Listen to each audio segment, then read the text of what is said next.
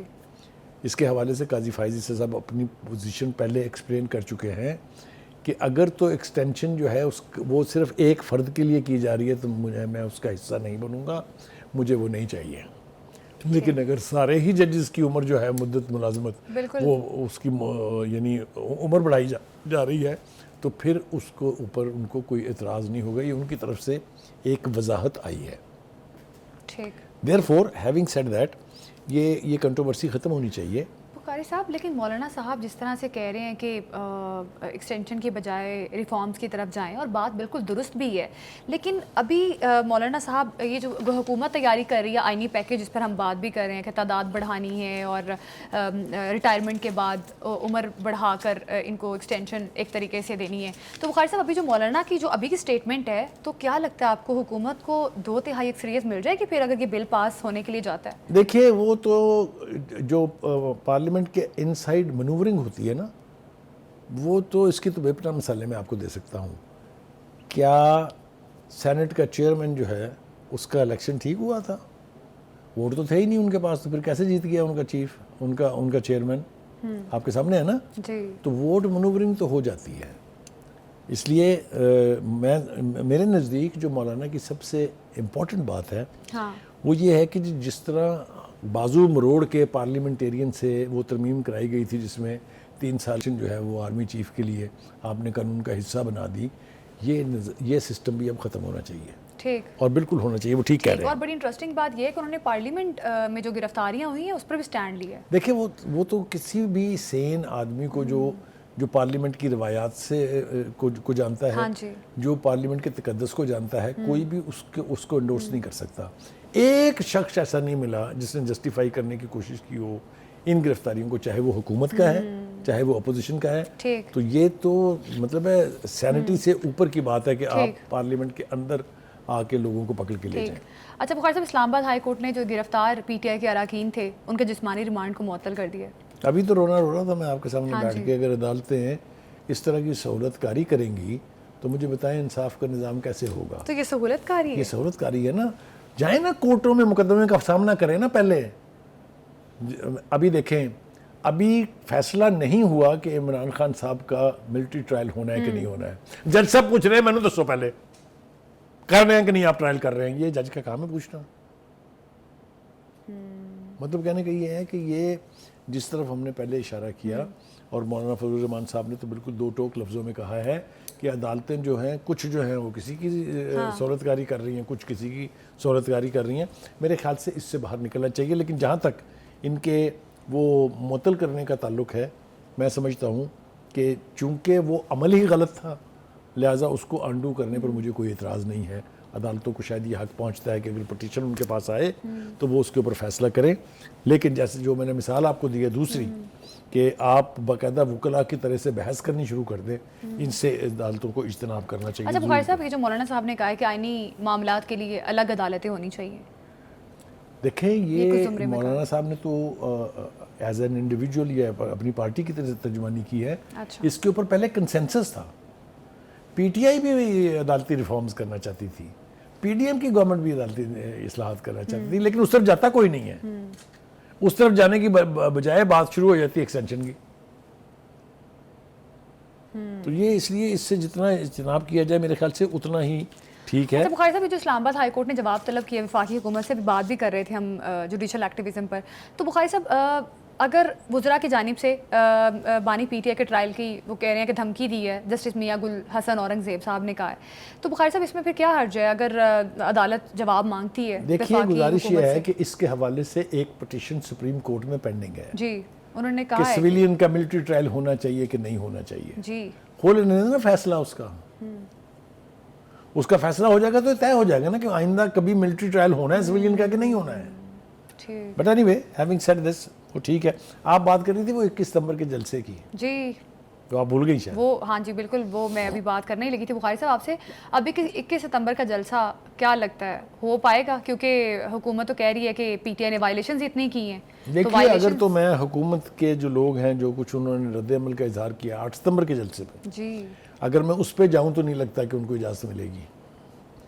دیکھیے وہ جلسہ اسلام آباد کے اندر کرنا چاہتے تھے, 4 دفعہ ملتوی ہوا, نہیں دی نا اجازت, نہیں ہوئی نا, سنگجانی جائے کرنا پڑا نا.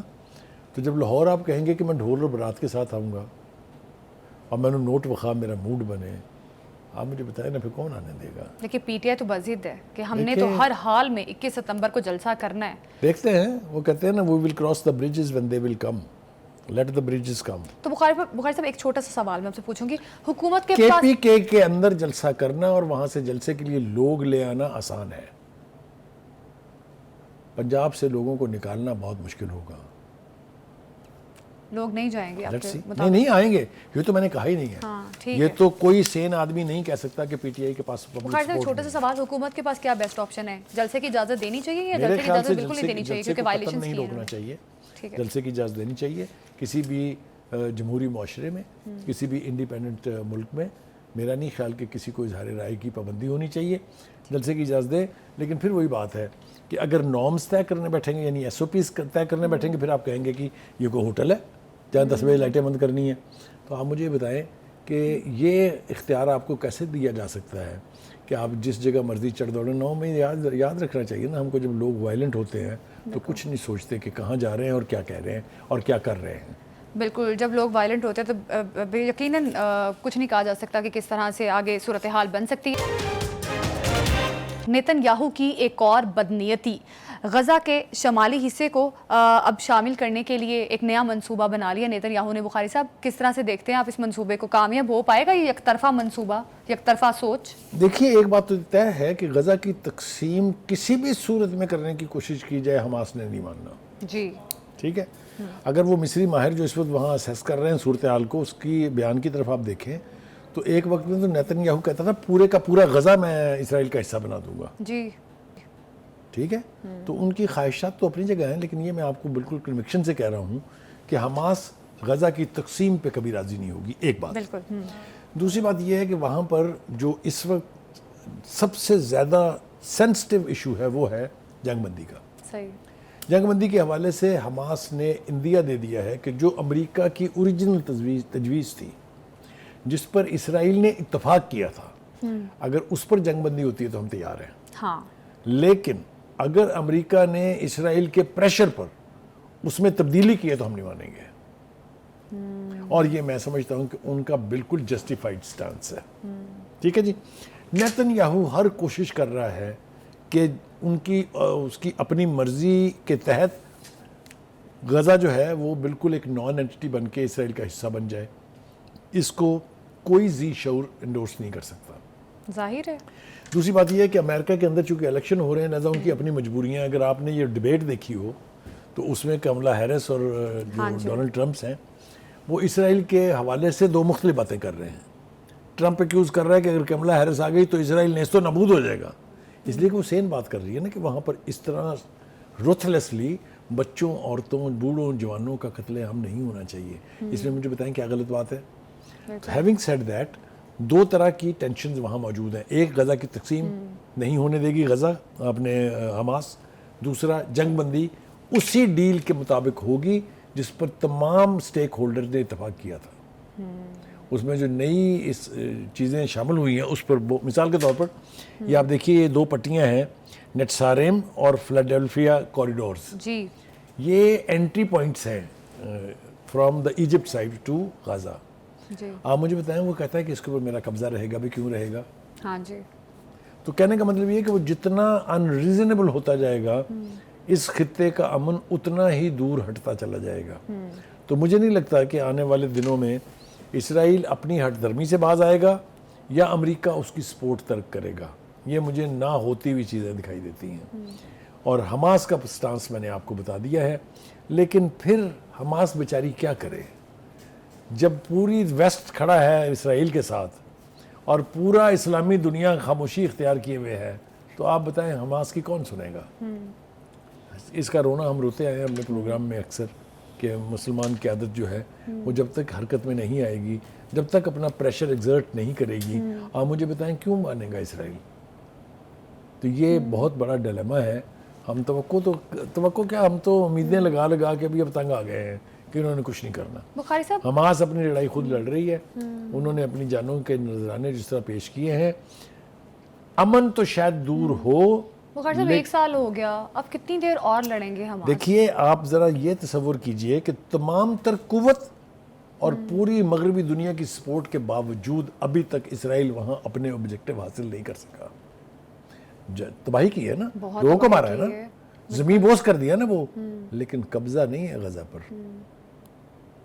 ٹھیک ہے, تو کہنے کا مطلب یہ ہے کہ یہ کب امن وہاں آئے گا یہ تو ابھی کہیں مستقبل قریب میں تو دکھائی نہیں دے رہا. اچھا, پہلے 1 سال گزر گیا. آپ دیکھیں نا اس ماڈرن دور میں 1 سال تک کسی مائٹی پاور کے ظلم و ستم کو برداشت کرنا, ریزسٹ کرنا, میں سمجھتا ہوں یہ انہوں نے ایک طرح کی تاریخ لکھ دی ہے غزہ کے لوگوں نے اور خاص طور سے حماس کے لوگوں نے. تو ہم توقع ہی کر سکتے ہیں ہم اس وقت کے مسلم قیادت جو ہے وہ بھی اٹھے یونائٹڈ نیشنز میں اور دیگر جو ادارے ہیں جو ان کے اپنے تنظیمات ہیں اس کے ذریعے پریشر ایگزرٹ کرے.